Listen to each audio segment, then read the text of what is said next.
bajando, ya va bajando, ya. En vivo, desde la Iglesia El Camino de la Fe, el pastor Natividad Ramos presenta el mensaje de la Palabra de Dios en la segunda carta a los Corintios, capítulo 7, de los versos 2 al 4. Y el tema es los motivos de consolación y gozo del apóstol. Desde la ciudad de Monterrey, Nuevo León, México, queda con ustedes nuestro hermano.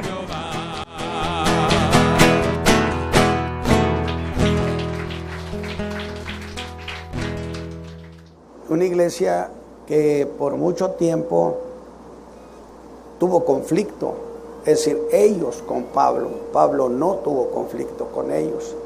Por eso diría, nadie hemos injuriado. La injuria ha venido de allá para acá.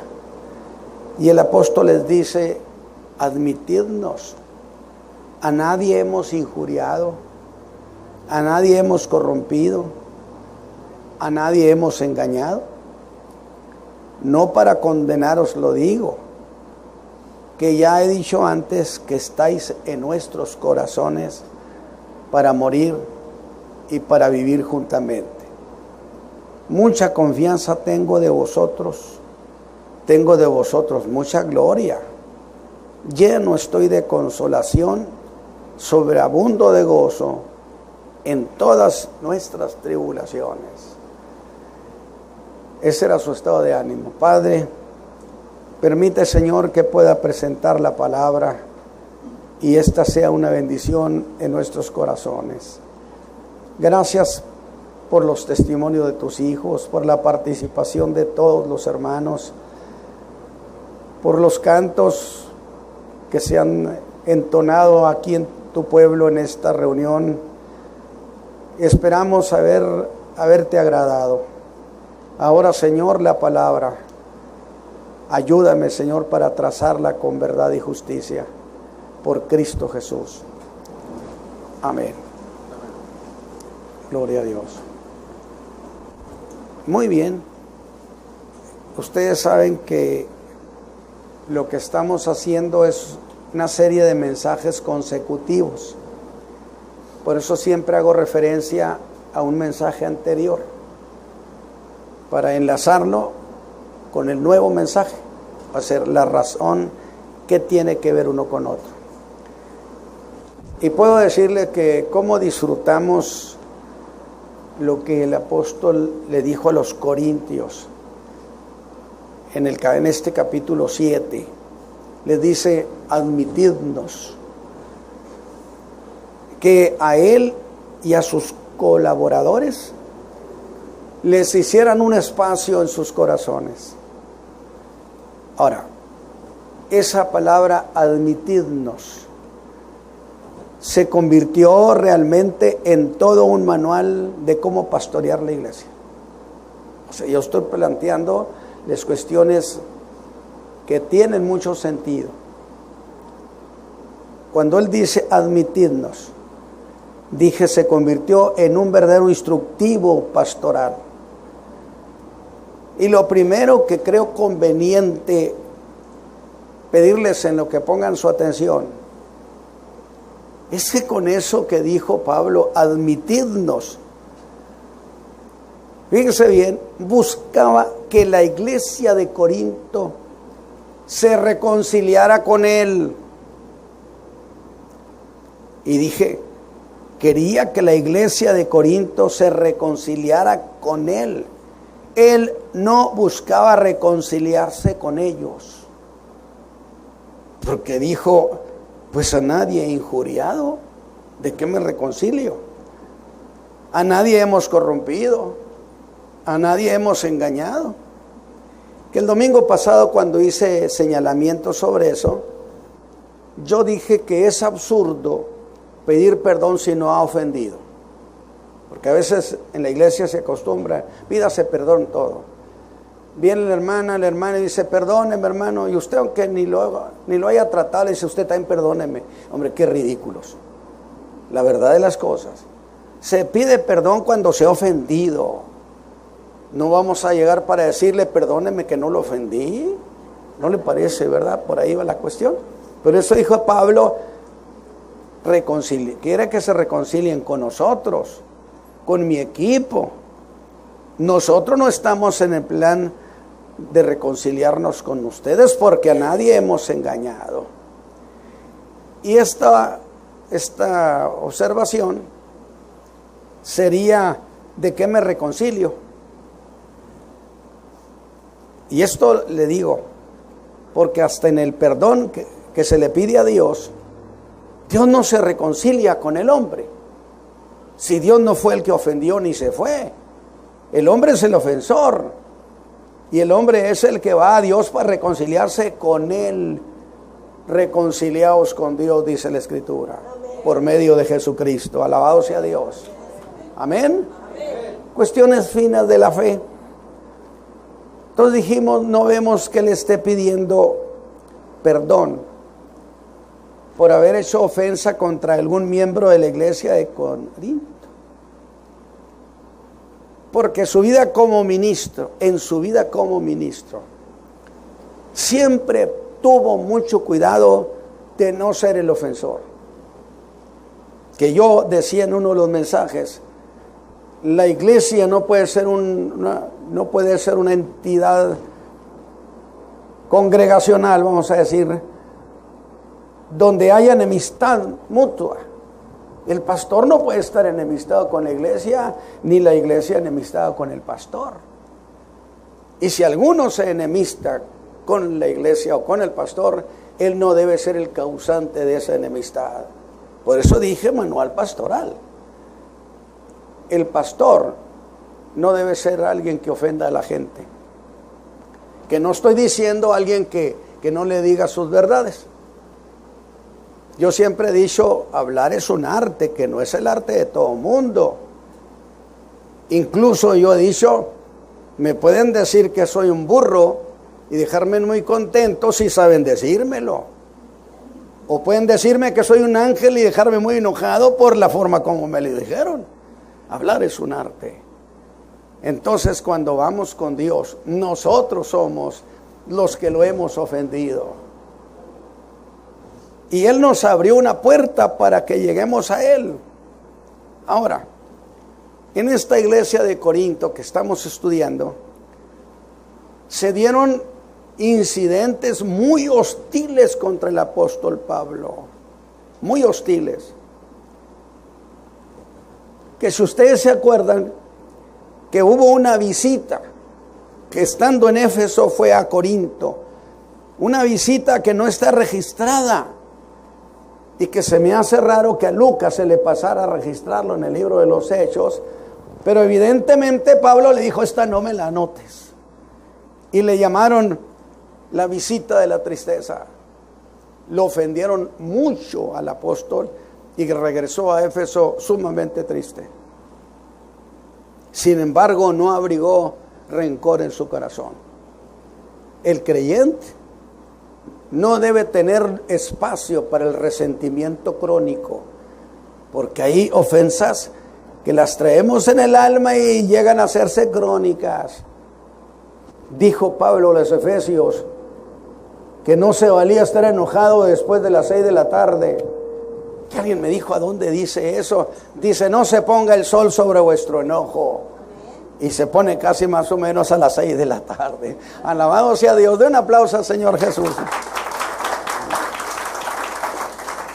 Qué bonito detalle, ¿verdad? Que el enojo del creyente no pasa después de las 6 de la tarde porque se hace viejo y en las noches se remuelen las cosas y luego se hacen crónicas y el alma se pervierte. Pero aún con todo y eso,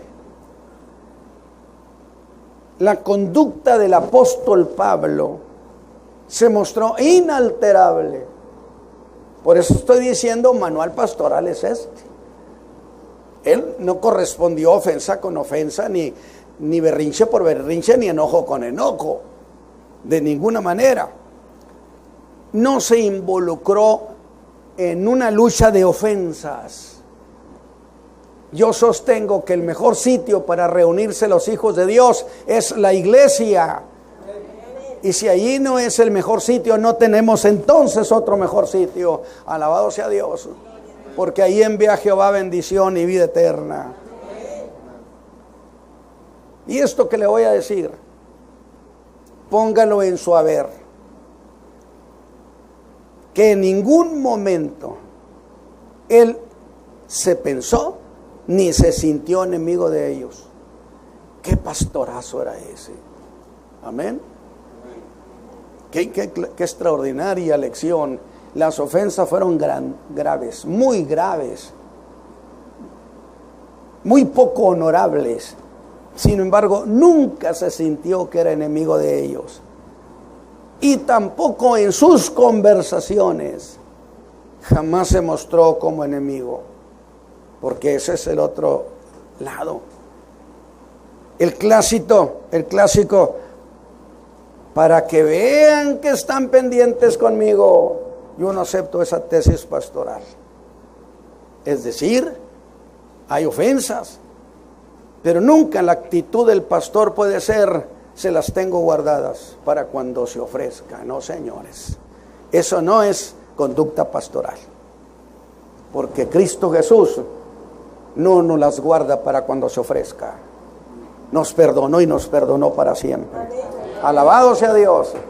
Gloria a Dios. Qué bonita tesis de Pablo. Aunque fuimos ofensores y nosotros abrimos la enemistad contra Dios, Él jamás se declaró nuestro enemigo.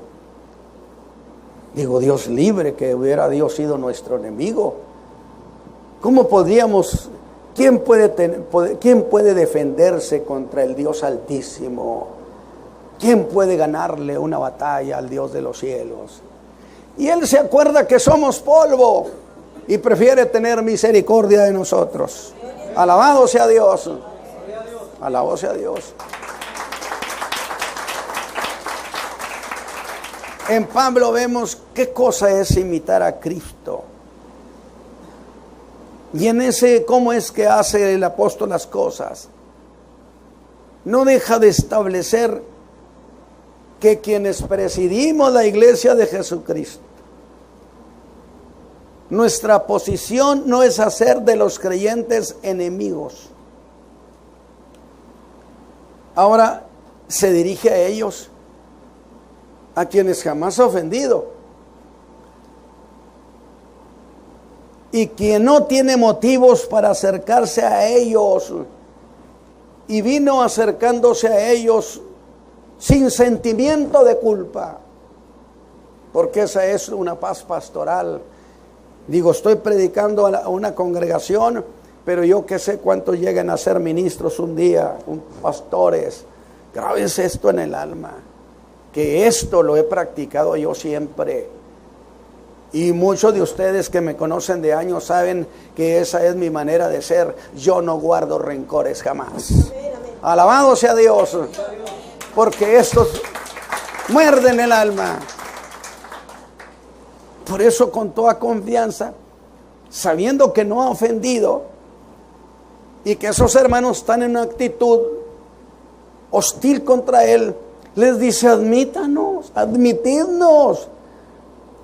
Esto significa, admítanos en sus afectos. Pero vea esto, lo hace con tal jerarquía el apóstol Pablo, que no está rogando. Esas cosas no se mendigan de ninguna manera, pero los motiva a que hagan las cosas como conviene en la vida de la fe.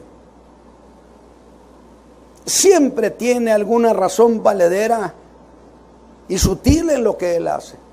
Estamos aprendiéndole a Pablo, porque él se lo aprendió al Señor Jesús, y nunca deja de ser estratégico.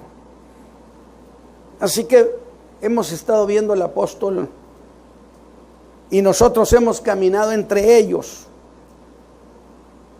Y dije que va a ellos con la altura de un ejecutivo de Dios, no un mendigo.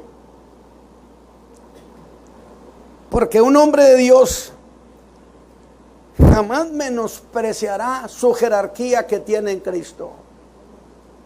aún para esa reconciliación, las cosas se hacen con grandeza, con jerarquía, con honor ante el Dios de los cielos. Alabado sea Dios. Porque Él sabe que Él tiene una posición ventajosa. No va con los corintios de igual a igual, de un menos a un más. Porque aún en su humildad sostiene su honorabilidad en Cristo Jesús. Y esa manera de actuar es porque Él tenía la certeza que no había ofendido jamás a nadie. Y podía pisar firme frente a ellos y con gran humildad. Alabado sea Dios. Estamos aprendiendo a Pablo. Cuando yo enseño y predico estos mensajes que yo les llamo del 2 y 2 son 4, yo siempre digo, yo soy un predicador pentecostal, que vengo del pentecostalismo rabioso del siglo pasado, en los 1950. Y me gusta ser un predicador emotivo, alabado sea Dios. Me gusta predicar de Cristo Jesús, porque Cristo Jesús me emociona el alma. Amén. Pero también necesitamos en la Escritura ver si 2 y 2 son 4. Y eso es lo que estamos haciendo. Quiero también que usted vea lo que hizo. Él empezó a hablar de él y los suyos. Y lo hizo con una franqueza el apóstol Pablo, fuera de lo común. Cosa que pareció ponerlo en desventaja. Porque en ese abrir su boca, se llegó a sentir que habló de más. Alabado sea Dios. Ese abrió el alma. De tal manera que los corintios se sorprendieron de su hablar. Y yo digo, hasta Pablo se sorprendió. ¿Cómo hablé tanto de lo que he dicho? Y en ese decir cosas a favor de él mismo. Porque el mensaje pasado dijimos, ¿qué cosa dijo Pablo? Que abrió su boca y que lo ponía en desventaja o en riesgo de crítica. Él dijo que él como ministro de Jesucristo se recomendaba solo. Alabado sea Dios. Alabado sea Dios. Eso es mucho hablar. Amén. Pero eso es cuando se tiene la conciencia de que se ha trabajado bien. Y que se tiene el derecho de decirlo. Y cuando dijo esas cosas de que él se recomendaba, lo dijo sin ruborizarse, sin titubear, como lo dice en el versículo 1 del capítulo 6. Dijo nosotros, que yo lo expliqué así, me acabo de encontrar al apóstol Pablo por allí en un lugar, y le digo, hombre, hermano Pablo, ¿y usted a qué se dedica? Y él dijo, yo le ayudo a Dios. Alabado su nombre. Si él dice soy colaborador de Dios, no me diga que no significa yo le ayudo. El famoso yo le ayudo a Dios. Extraordinario. Y los que lo oían pensaron que lo tenían atrapado como críticos. Que él se recomendaba como ministro de Dios. A ver, escúcheme.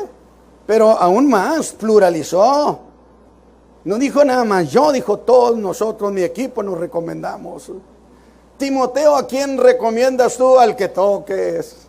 Cualquiera es confiable. Qué hermoso equipo, alabado sea Dios. Que esta iglesia de Jesucristo sea eso. Confiable los hermanos, el equipo confiable. Y dijo que él y los suyos se recomendaban. Misma razón por la que acusaron a Cristo Jesús. Fíjense cómo le imita. Cuando Jesús dijo muchas cosas a favor suyo, a favor de lo que él era, le dijeron, tú das testimonio de ti mismo. ¿Se acuerdan de esos pasajes? Y entonces yo dije, se la aprendió muy bien al Señor Jesús. Pablo debió decir, esta ya me la aprendí y se la voy a aplicar a los corintios. Me voy a recomendar yo solo, como Cristo Jesús también se recomendó solo. Alabado sea Dios. Alabado sea Dios.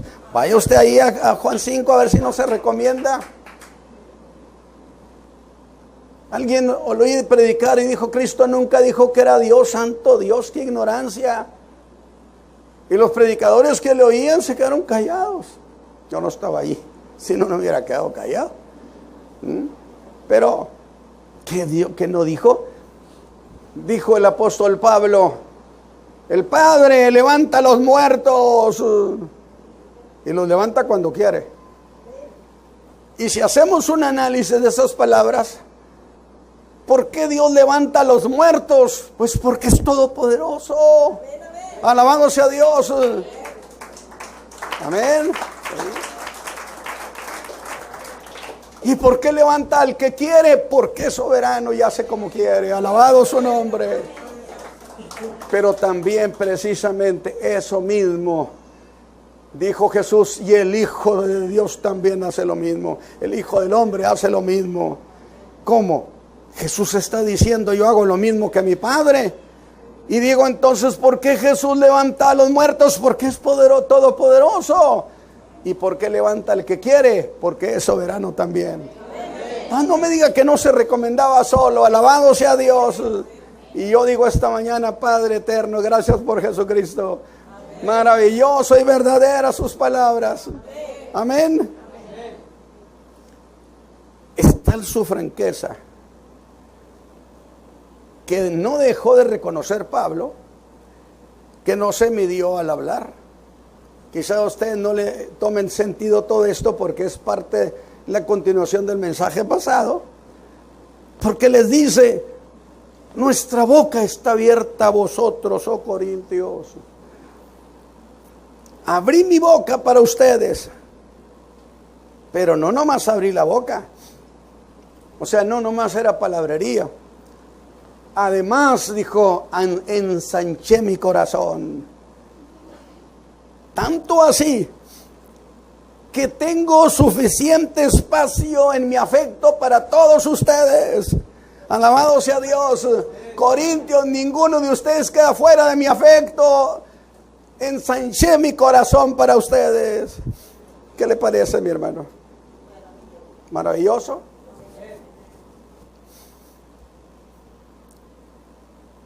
En vez de recriminaciones de Pablo, que serán muy justificadas, los sorprende diciéndoles, en nosotros, ustedes no están estrechos,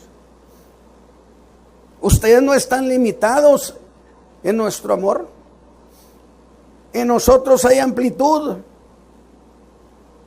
Y hago la precisión, que aunque esto que les decía el apóstol, no es un falso sentimiento, porque no era un acto hipócrita sus palabras.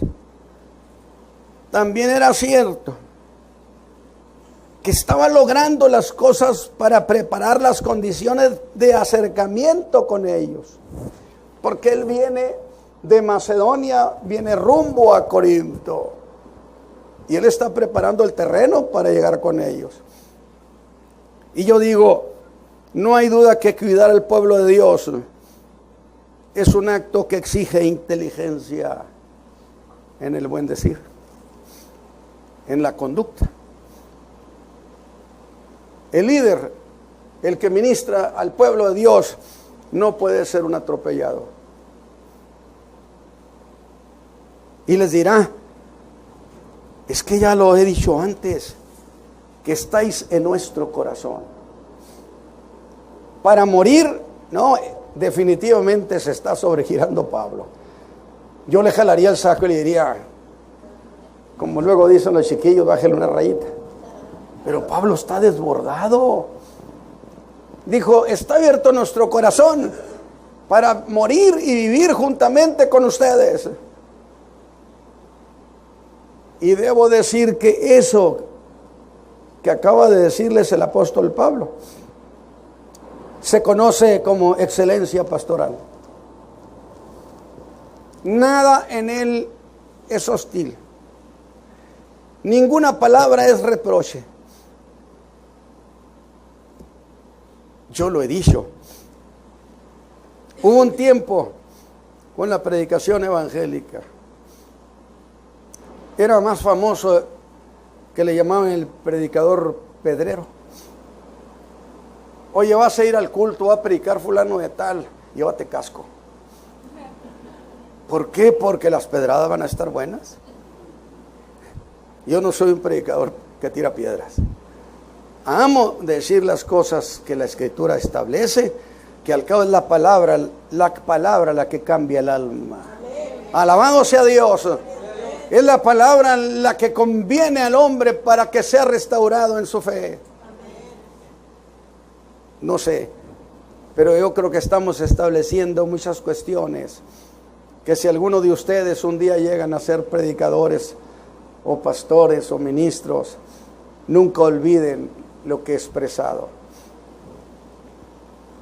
Fíjense bien, y les dice, si hay alguna estrechez de sentimientos, no está en nosotros. Y que en griego significa tener obstáculos en sus pensamientos.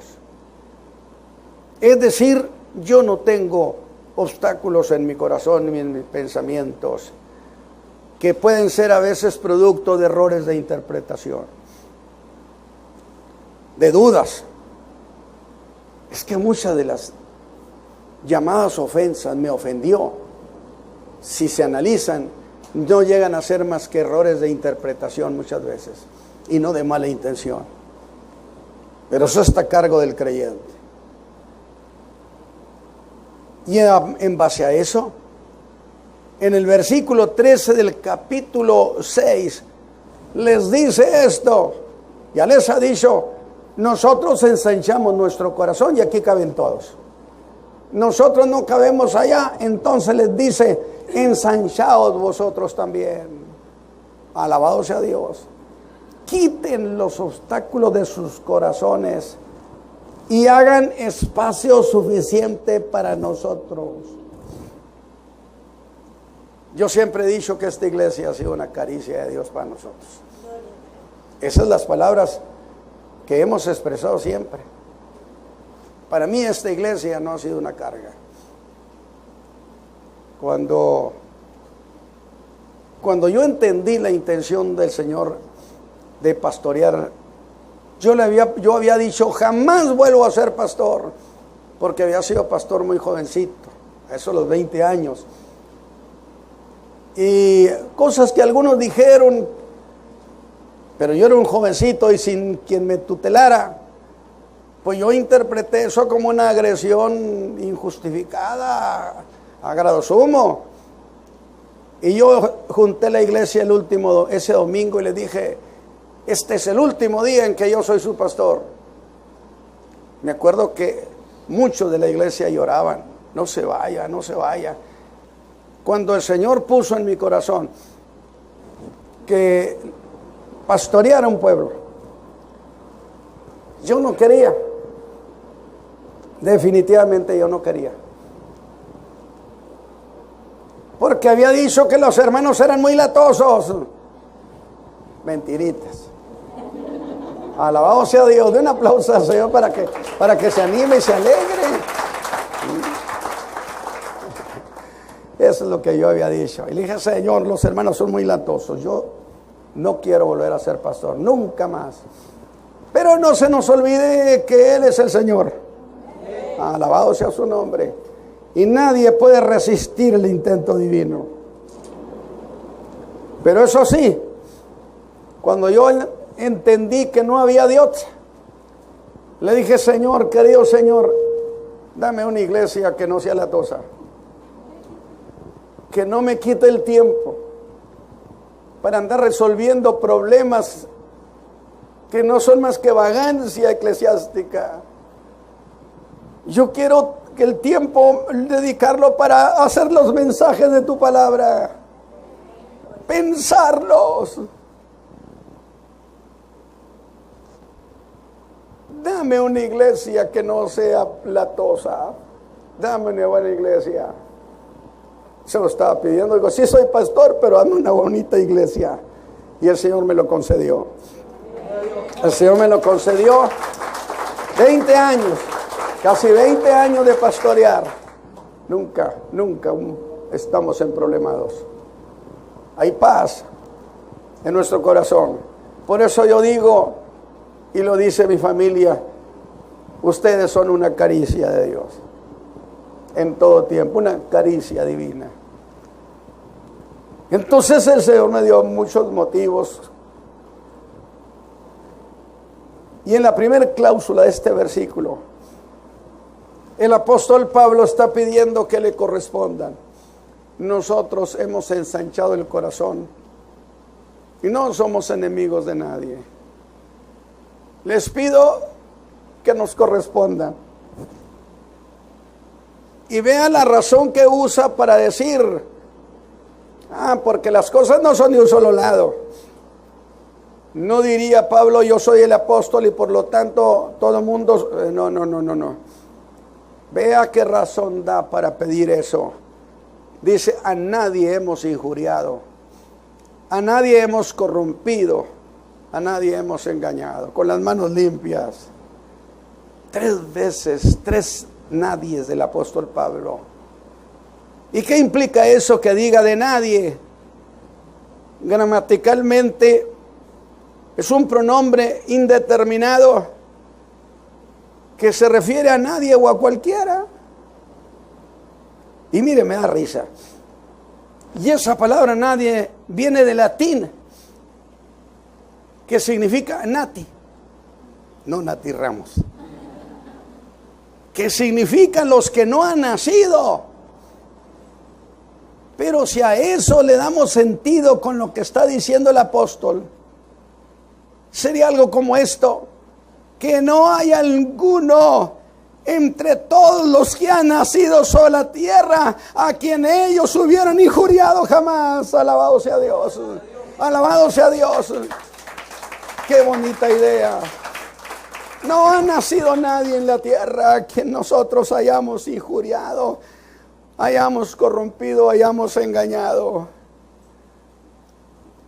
Y desde eso se deja ver que no hay excepción. Que a nadie, con cuánto derecho Pablo decía, ábranos el corazón.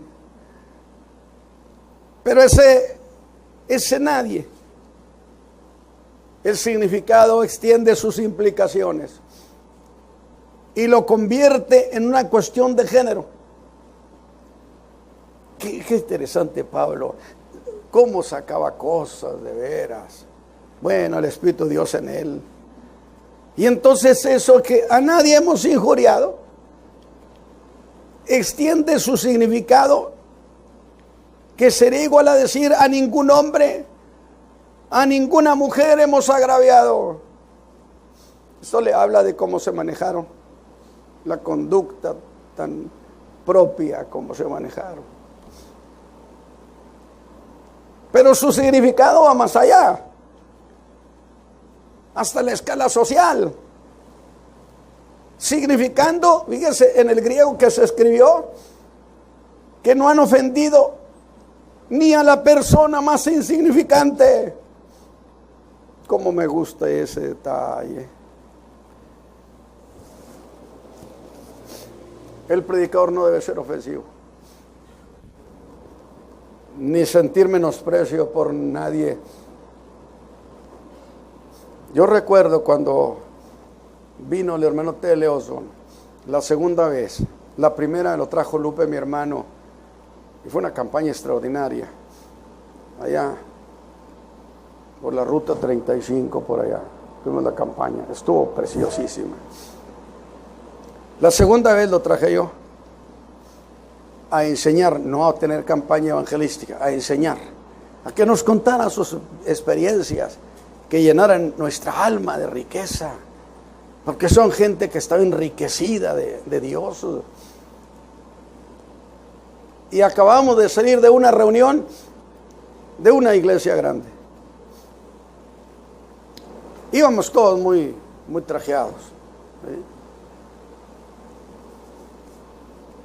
muy pulcros.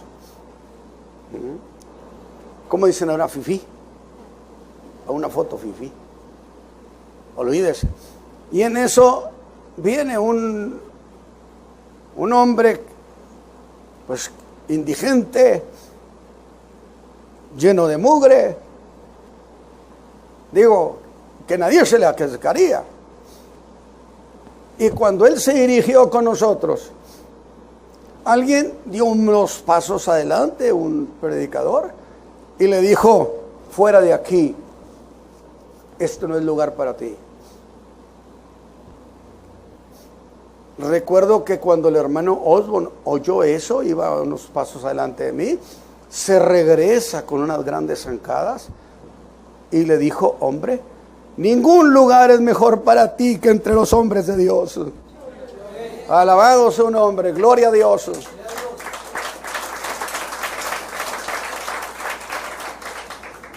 Ningún sitio es mejor para ti. Dijo Pablo: a nadie, ni al más insignificante socialmente, hemos humillado. Por lo tanto, asegura que su manera, no habrá nadie que pueda acusarlo. Por eso dijo: no hay un solo nacido en la tierra. ¿Verdad que es fuerte eso? ¿Tiene peso?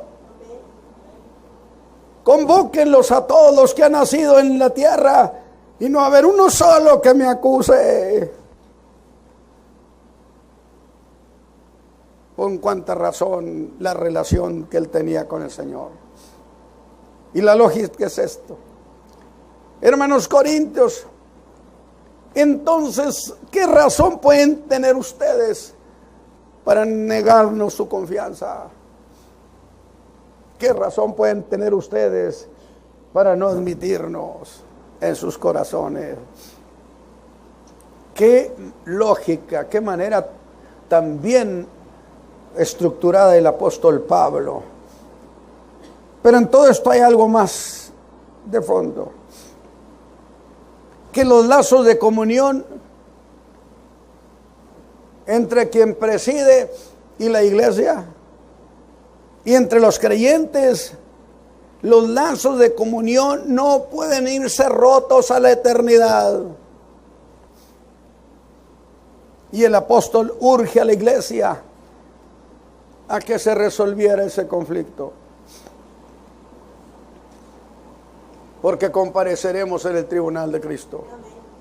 Ese es el problema. Y todo será ventilado allá. Todo. Así que les está hablando como quien tiene toda la ventaja para exigir que le den su afecto. No está exigiéndolo porque es el apóstol Pablo. Está exigiéndolo porque es un hombre de Dios, que se ha conducido como un hombre de Dios y que tiene toda la facultad moral para hacerlo. Y yo le preguntaría a Pablo: ¿pero de veras crees tener ventaja para exigir? Su respuesta sin duda sería: sí, hermanos del camino de la fe. Me gusta involucrarlo en la iglesia. ¿Lo recibiríamos a Pablo? Eso dicen. Y yo le diría: ¿crees tener ventajas?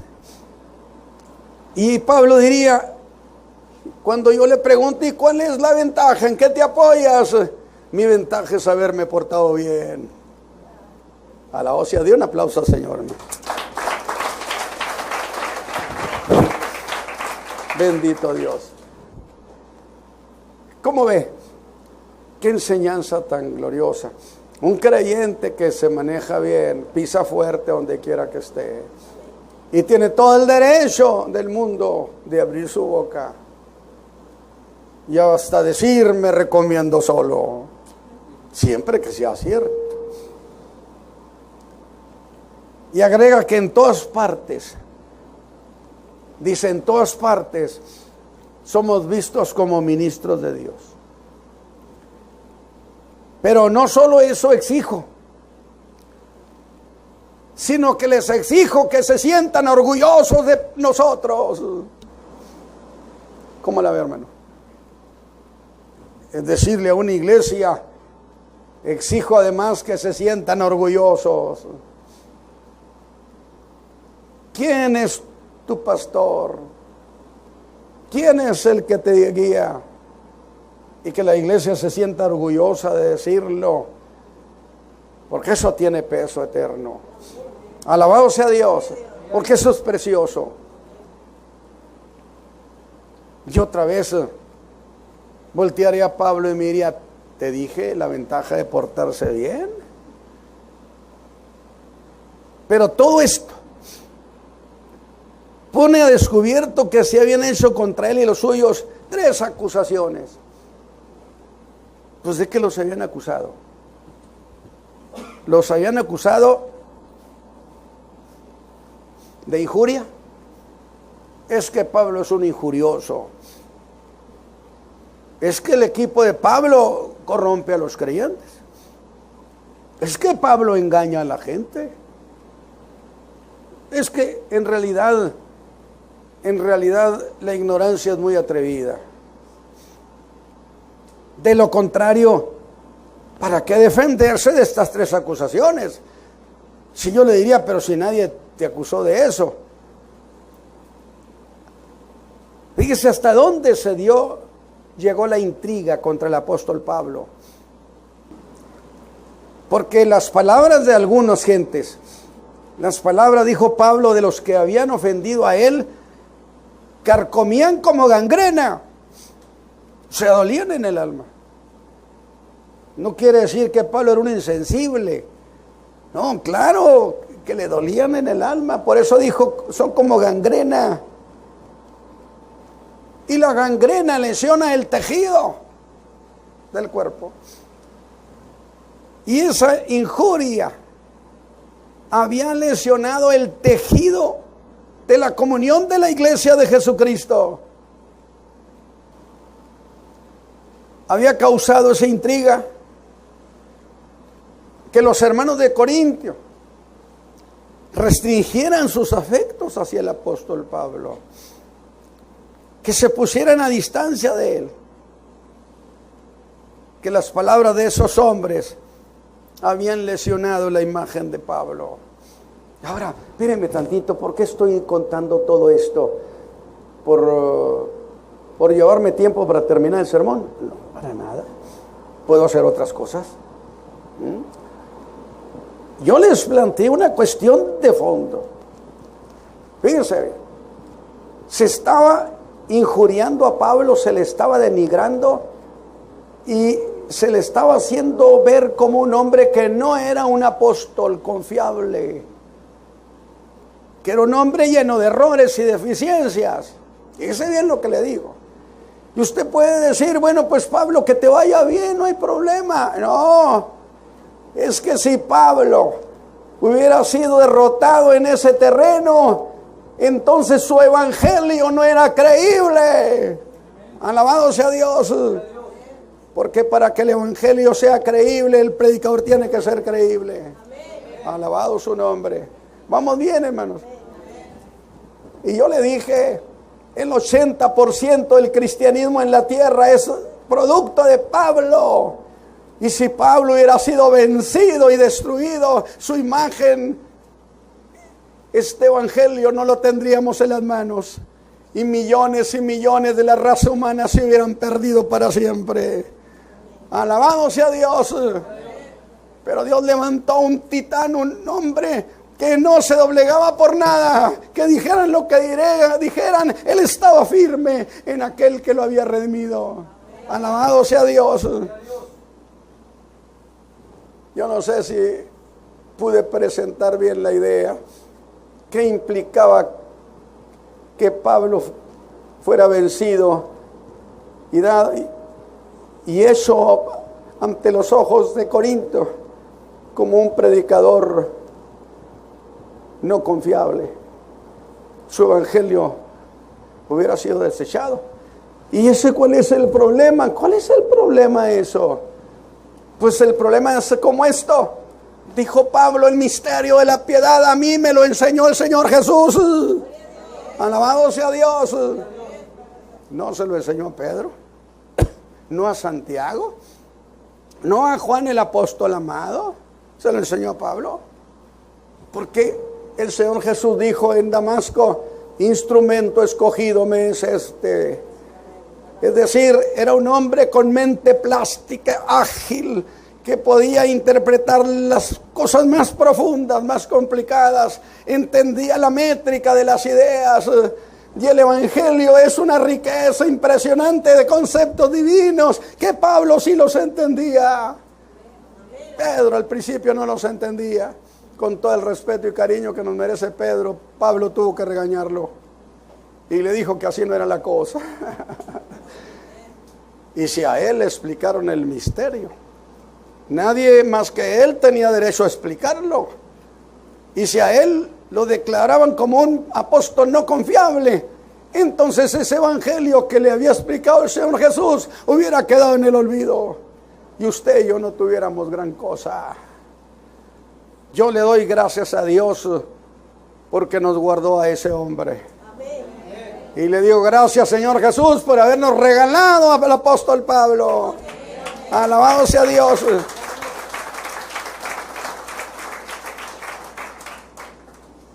Los corintios. Esta es una cuestión de gran importancia. Que sin confianza entre iglesia y pastor no habrá jamás comunión verdadera. Y voy a cometer redundancia. Que el apóstol se sintió en condición de poner condiciones. Y dijo: admitidnos. Y yo dije: no mendigaba afecto. No estaba en desventaja. Si hubiera él tenido problemas de conducta, hubiera tratado de negociar la cuestión.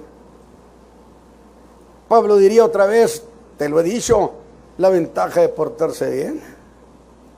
Escúchelo hablar y diga si usted lo ve en desventaja. No les digo esto para condenarlos, les dice. Luego tenía razones para condenar la conducta de los corintios. Y ellos no tenían. Porque a nadie habían injuriado, que implica nunca hemos hecho uso indebido de la autoridad. Este es un problema de muchos que guían al pueblo de Dios. Abuso de autoridad. Somos consiervos. Yo tengo una jerarquía pastoral, ministerial, y esa está ahí presente. Y hasta los mismos demonios lo reconocen, porque lo han reconocido cuando hemos ejercido autoridad contra los demonios. Si no hubiera esa jerarquía, no le obedecerían. Pero con todo y que el hombre de Dios sabe que tiene autoridad, no hace uso indebido de esa autoridad y no ofende a nadie, no atropella a nadie. Ninguno que tenga posición en el pueblo de Dios puede otorgarse bajo ninguna razón el derecho de atropello. Estoy pensando en muchas cosas. A nadie hemos corrompido. Nunca hemos pervertido su fe. A nadie hemos defraudado con ganancias. Así que no les digo esto para condenarlos, para que lo sepan. Yo me deleito con oír a Pablo, aunque siempre digo, pero con todo y eso soy eminentemente cristocéntrico, porque Pablo no murió por mí, murió el Señor Jesús. Alabado sea Dios, alabado sea Dios.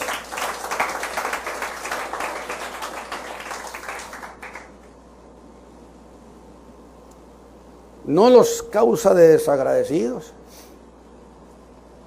Oiga, la iglesia de Corinto nunca le dio dinero para que comiera. Dicen los que enseñan sobre la teología de la prosperidad, que si Pablo anduvo pasando hambre es porque no conocía la doctrina de la prosperidad. Órale.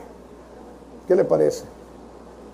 Sí, porque él anduvo hasta trabajando para poder sacar para comer. Pero en su oportunidad dice a los corintios: ¿cómo le agradezco que yo les prediqué a ustedes el evangelio gratis? ¿Por qué, Pablo? Diría Pablo: porque estos son de los hermanos que dan y luego te lo reprochan después.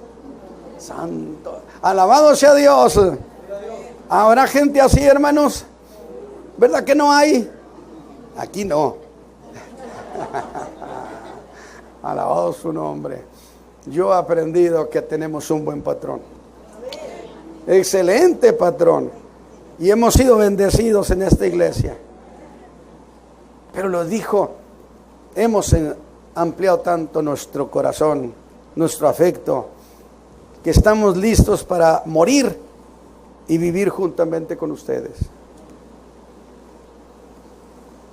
Y vea eso, estáis en nuestros corazones. No deja de regalarnos una imagen viva de la relación tan intensa que tenía con la iglesia. La iglesia no es una empresa y no debe manejarse como una empresa. La iglesia son redimidos, rebaño de Dios comprado por Cristo Jesús. Amén. Y no se puede ver la iglesia como con un signo de pesos o de dólares o de UDIs. Eso no es. Y por eso yo con toda confianza digo: ustedes nunca me han oído andar pidiendo. Jamás, nunca, nunca, nunca, nunca. Me he ocupado de hacer lo que me dijeron que hiciera y he descubierto que mi patrón es muy bueno. Alabado sea Dios. Que alguien dijo: te paga lo justo. No, le digo, te remunera, que significa te da más de lo que merezcas. Alabado sea Dios. Él es un buen patrón, hermanos. Alabado sea el Señor Jesús.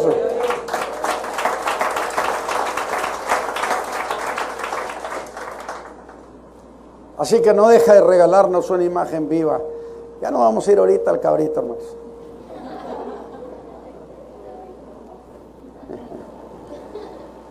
Relación intensa, un lazo de comunión inquebrantable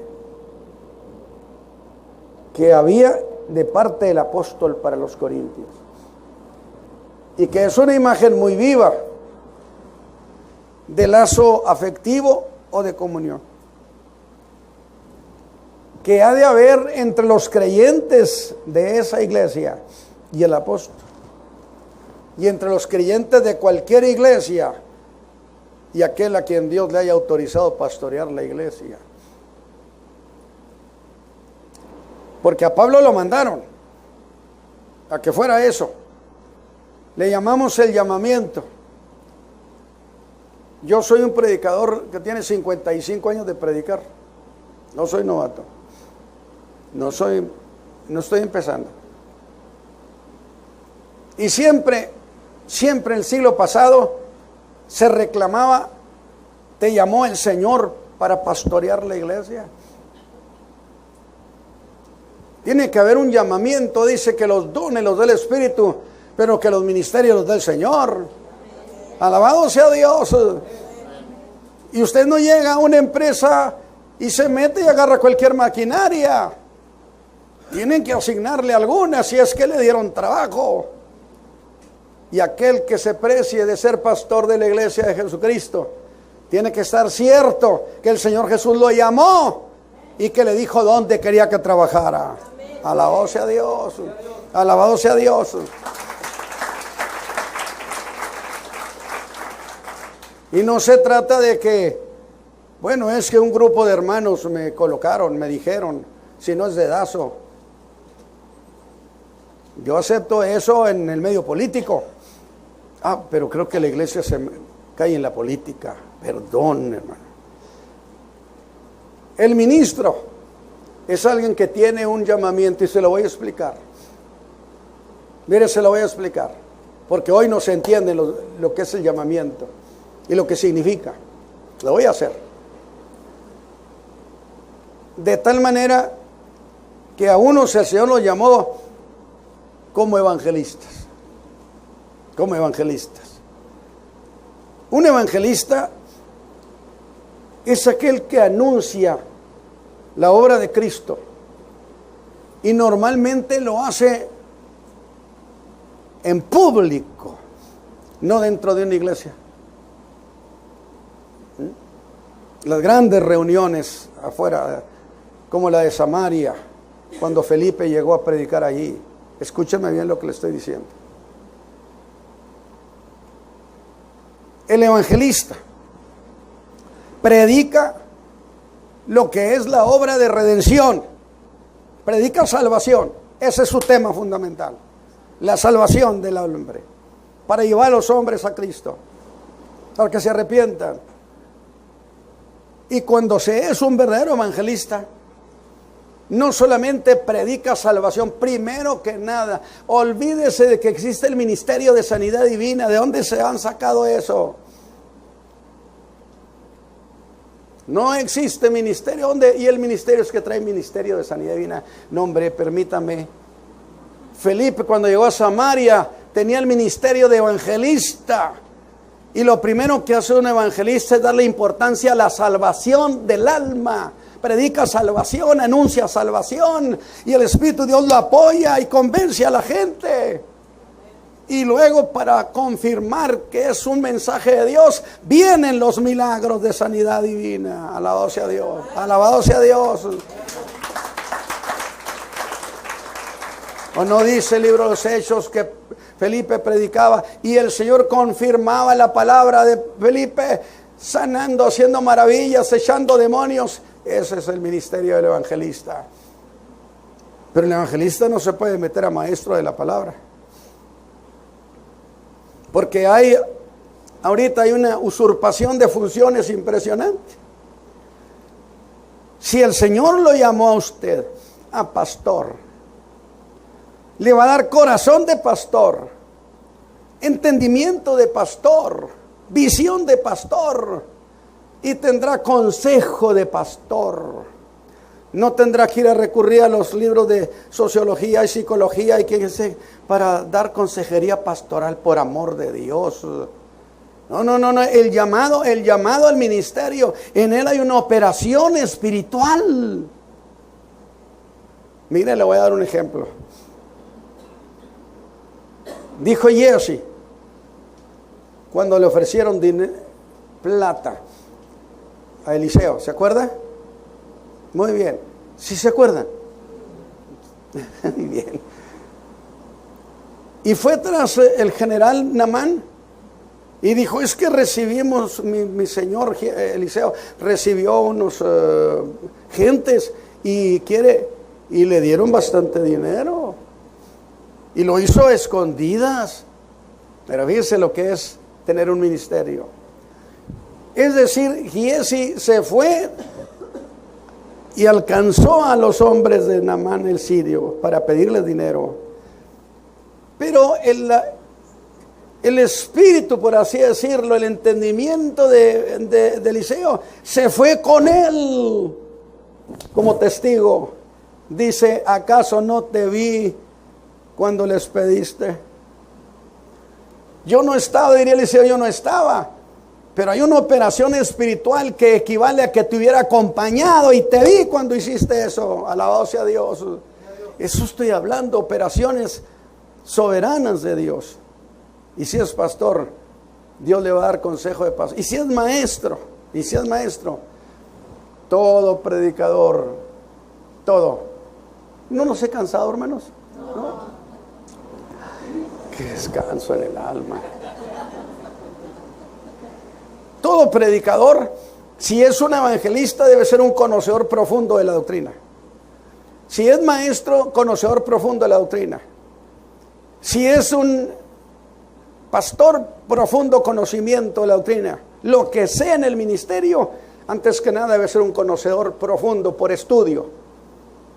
No por revelación, por estudio. Pero si es un maestro de la palabra, además del conocimiento adquirido en el estudiar la palabra, porque no se trata de que un llamado es un ocioso, no, es alguien que busca, que investiga, que trabaja. Y dentro de eso hay cosas difíciles de entender, y entonces hay una operación donde el Espíritu de Dios le hace entender lo que los otros no entendían. Hay una operación espiritual que lo distingue del pastor y del evangelista. Pero estos tiempos tenemos un problema pastoral grave en la tierra, gravísimo, que yo le he llamado la secularización del ministerio. Es decir, ya no hay llamados. No, es que pues hay un grupo de hermanos que son muy buenos amigos míos, muy cuates, y ellos me recomendaron para que fuera yo pastor. Espérame tantito. Pues que no es, la viña no es la del Señor. ¿No es el Señor el dueño de la viña? En nuestro tiempo, cuando éramos prospectos para la institución bíblica, para estudiar, olvídese que nos permitían entrar a la escuela bíblica si no éramos llamados. Alguien dijo una vez, es que yo lo hago por aprender. Vaya a su iglesia y que su pastor le enseñe.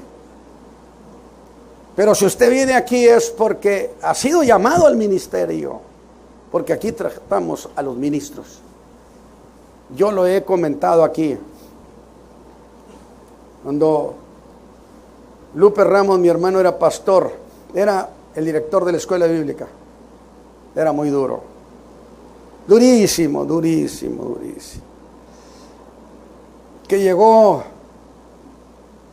un muchacho y dijo, hermano, quiero que me reciba. ¿Y por qué quiere que lo reciba? Porque el Señor Jesús me llamó al ministerio.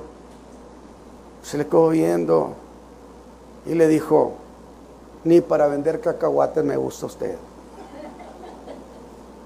Así, duro, ni para vender cacahuates. ¿Quién le dijo a usted que el Señor lo había llamado, hombre? ¿Quién le platicó esa historia? Y mire que el que no era llamado se quebraba y se iba mejor. Pero uno de ellos que yo he mencionado, estaba yo con mi hermano. Y pasó eso. Y le dijo, no lo puedo recibir porque usted ni para vender chicles. ¿Quién le dijo que lo habían llamado al ministerio? Y de acuerdo que le dijo, mire, si usted me echa por una puerta, me meto por la otra. Y vaya que era duro, don Lupe Ramos, era durísimo. No había ahí tan fácil la cosa. Y cuando este muchacho le dijo, si usted me echa por una puerta, me meto por la otra, porque el Señor Jesús me llamó al ministerio, volteó, yo estaba a 2-3 metros, volteó y me hace, este es bueno, este pelea, alabado sea Dios, alabado sea Dios.